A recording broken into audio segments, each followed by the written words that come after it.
Hello, welcome to my HEX Staking channel on YouTube. I am your host CryptoFace. Today I want to share with you a video from LBRY.tv. The video I found there is from a programmer, who was involved in the development of HEX. It is named, HEX Development History and Big Payday Design. He gives a great inside view to look behind the scenes of the HEX smart contract. After watching, you are able to understand the concept behind HEX much better.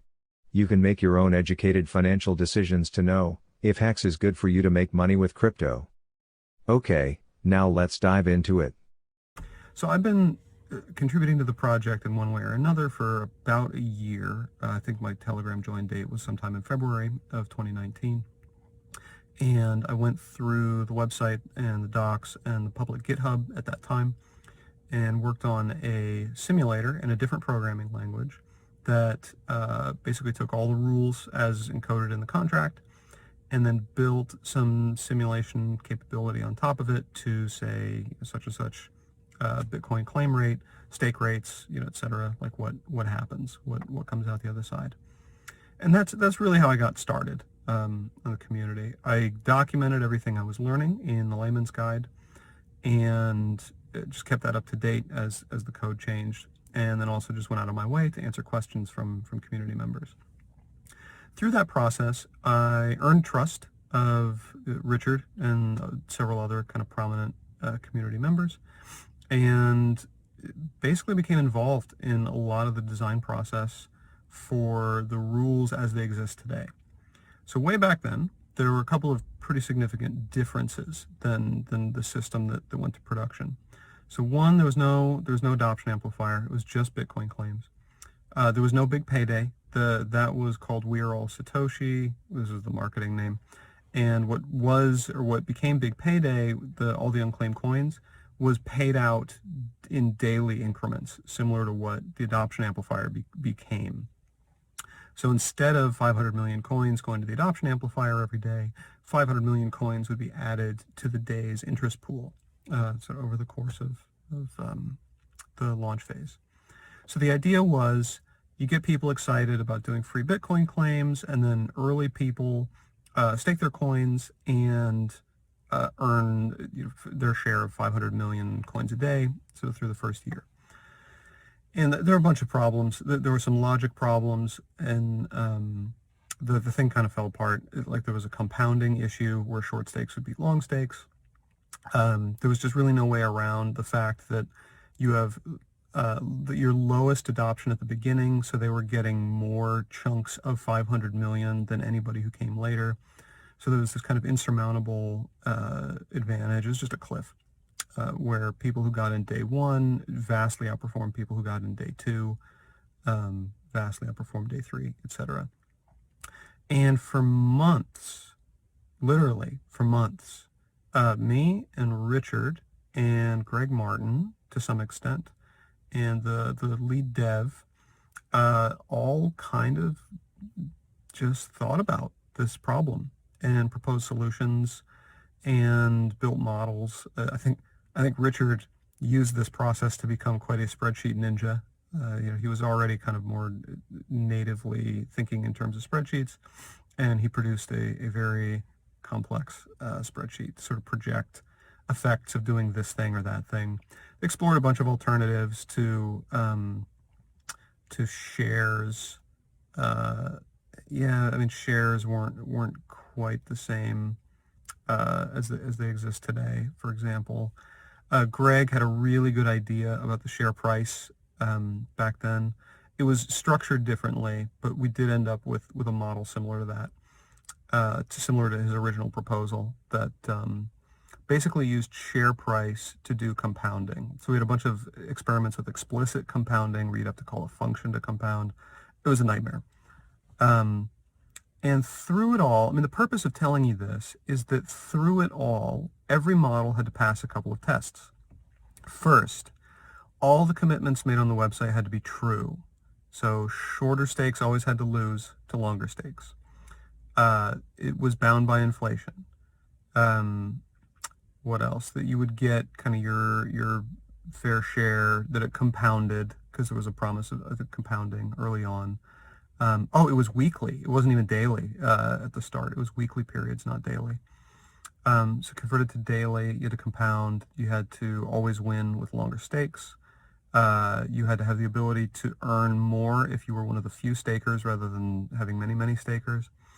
But also, something that I think needs to be said is that the systems that Greg originally proposed, and also another system called net asset value, or NAV, was proposed and worked out in the models, had a downside, and that is that they maintained this property that day one people crushed the ROI of day two people and day three people and day four people.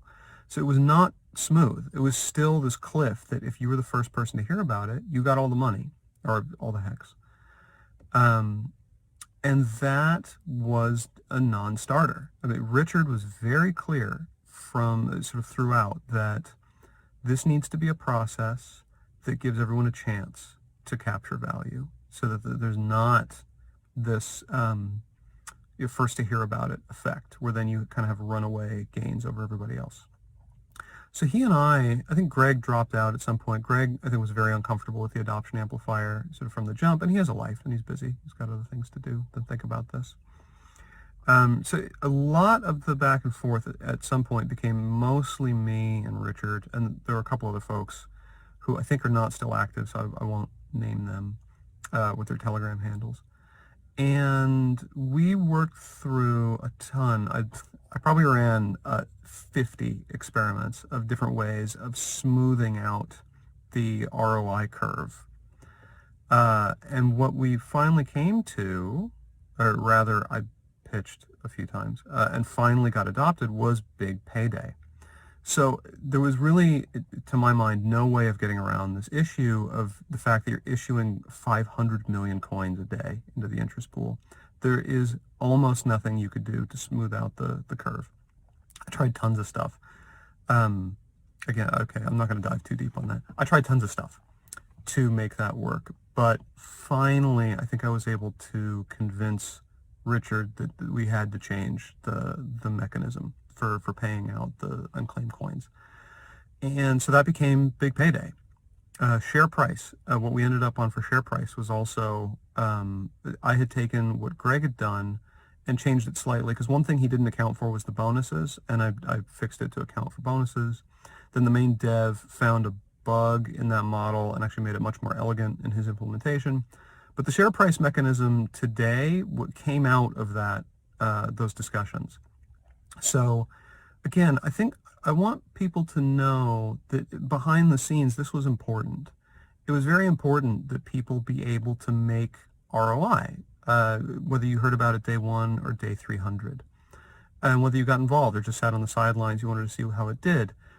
By day 340 out of 350, you could still make decent ROI. And Big Payday had a lot to do with that. Doing the share price the way that I recommended, where you do the change on exit, so rather than daily, automatically, it's only when stakes end. And there's a bunch of stuff that we designed together, though ultimately it's not my project, it's Richard's project. He made the calls on what to do, but the motivation was always there to make the on-ramp for folks not too daunting, and you don't have to feel like you missed out just because you came in 6 months late or you didn't hear about it for 9 months. And I proved that out in a whole bunch of simulations and posted the data at the time, saying that, yeah, I mean, you might make 2x if you're day one versus day 300, but just 2, not 1,000 or 10,000x, over that person in terms of your hex holdings. So there was that. So that's important to know going into it. And I think we'll go with that for part one. So to summarize, the adoption amplifier wasn't always in. The Big Payday mechanism was not always in. Share price was not always in. These things all came out of well-intentioned discussions and designs to have a smooth adoption curve in terms of sort of relative holdings. Getting in earlier is better, but not astoundingly better than getting in late.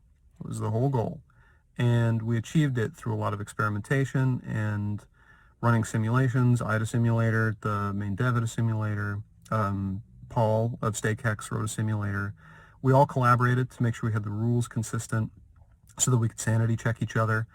So my model would actually model individuals doing stuff. Paul did kind of stuff in aggregates, and we spotted issues kind of through this cross-checking thing. It was really a community effort to make sure that the thing we built was going to do what was intended. The analogy that I used is you do a lot of prep before you launch a rocket to take pictures of Saturn, because you can do very little to course correct once that rocket leaves the atmosphere. And HEX is like that. The point was the code had to be locked down, and so we had to really explore all the edges, all the edge cases, all the weird stuff that could happen. So we're going to stick with that. That is sort of design and motivation to get the system that we have. So I'll talk about the adoption amplifier in the next video a little bit, and then also the history of the origin address and flush address. Usually, at the end of my videos I ask you to use my links. Something like, do you feel generous today? Remember, you will get 10% more HEX, should you wish to click my referral link before you claim for free with Bitcoins or transform Ethereum into HEX. Today I want to finish this video in a different way. HEX needs more adoption and Kyle contributed a lot to it. Please check out his channel at LBRY. You find the link below in the description. Do you want to participate in publishing your digital content decentralized on the blockchain and get paid for doing so? Check out my invitation link to LBRY right below. That's it for me today. Thank you for watching and happy staking.